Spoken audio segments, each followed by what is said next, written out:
روایت حضرت ابو سعید خدری اور ابو ہریرہ رضی اللہ عنہما دونوں فرماتے ہیں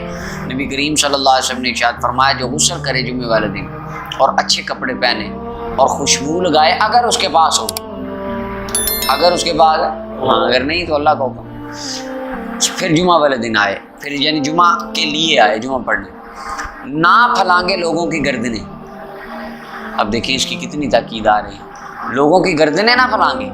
پھر نماز پڑھے جو اللہ نے اس کے لیے لکھی ہے، پھر خاموش ہو جائے جب امام نکلے، چپ کر جائے حتیٰ کہ اپنی نماز پڑھ کے وہ فارغ ہو جائے.